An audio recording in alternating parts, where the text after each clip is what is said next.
আসসালামু আলাইকুম। কাছে এবং দূরে যে যেখান থেকে ভিডিওটি দেখছেন সবাইকে অনেক অনেক স্বাগতম। তো আমার ভাই এবং বন্ধুরা সবাই কেমন আছো? আপনাদের দোয়ায় আমি আলহামদুলিল্লাহ অনেক অনেক ভালো আছি। তো আজকে এই মজাদার রেসিপিটা নিয়ে আসলাম। এটা হলো আমাদের চাঁদপুরের অরিজিনাল ইলিশ দিয়ে কাঁচকলার রেসিপি। তো ইলিশটা যদিও বড় না কিন্তু টেস্টটা অসাধারণ। চাঁদপুরের ইলিশ বলে কথা, আমাদের চাঁদপুরের ইলিশের অনেক নাম আছে। তো আমি মাছটাকে কষিয়ে রান্না করব। এখানে আমি তেলের সাথে রসুন, জিরে, হলুদ গুঁড়ো, মরিচ গুঁড়ো সবগুলো দিয়ে কষিয়ে নিতেছি। তো ইলিশ মাছটা কষিয়ে রান্না করলে বেশি মজা হয়। তো এই যে মশলাটা কষানো হয়ে গেছে, এটার সাথে আমি মাছটাকে কষিয়ে নেব। কষিয়ে আমি মাছটাকে তুলে নেব, কারণ মাছটা ভেঙে যাবে। আর ইলিশ মাছটা ভেজে রান্না করলে ভালো লাগে না, ভেজে খেতে ভালো লাগে শুকনো মরিচ দিয়ে।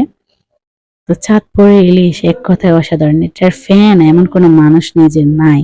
ইলিশের বাড়ি চাঁদপুর, আমি ওই চাঁদপুরেরই মেয়ে। তো এই যে আমাদের ইলিশটা তুলে নিয়েছি, এবার আমি এখানে আলুটা দিয়ে দেব। যদিও কাঁচকলাটা একটু নরম হয়, তাই আলুটা আগে কষিয়ে নেব।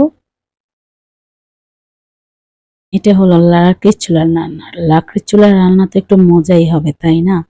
তো এই যে কাঁচকলাটা দিয়ে দিলাম। অনেকে কাঁচকলা ভাপিয়ে নেয়, আমি ভাপিয়ে নিচ্ছি। তো এটা কালো হবে না। রান্নার আগে আপনারা কি করবেন, কাঁচকলার সাথে একটু হলুদ দিয়ে মেখে রেখে দিবেন, লবণ দিয়ে। তাতে আর ভাপিয়ে নিতে হবে না রান্না করার আগে, তাহলে আর কালো হবে না। তো কালোর জন্য অনেকে ভাপিয়ে নেয়। তো এই যে আমি কলাটা দিয়ে দিয়েছি, এখন কষিয়ে নেব। তো আমার হাঁড়ি পাতিল চুলা এগুলা দেখে কেউ হাসবেন না, এটা কিন্তু আমার গ্রামের অরিজিনাল লাইফ। আমি এখানে কোনো কিছুই বাড়তি কিছু করতেছি না, যা আছে তাই ভাই। আমার যেমনটা আছে অমনটাই আমি আপনাদের সাথে তুলে ধরবো। ভালো লাগলো অবশ্যই বোনটির পাশে থাকবেন, আর যদি ভালো না লাগে ভাই জোর করে কিছুই বলবো না, বা আশা করি ভালোই লাগবে। আমি গ্রামের মেয়ে তো, খুব সাধারণ, বোঝেনি তো। তো আমার কাঁচকলাটা কষানো হয়ে গেছে। এখন আমি মাছগুলো দিয়ে সুন্দর করে ঢেকে দিয়েছি। তো ঢেকে দেওয়ার আগে আমি মাছটা দিয়েছি, ওটা আমি তুলে ধরতে পারিনি। এই যে দেখুন মাছটা।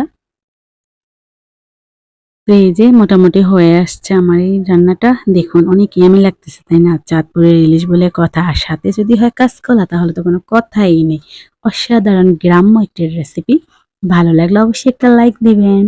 আল্লাহ হাফিজ, সবাই ভালো থাকবেন।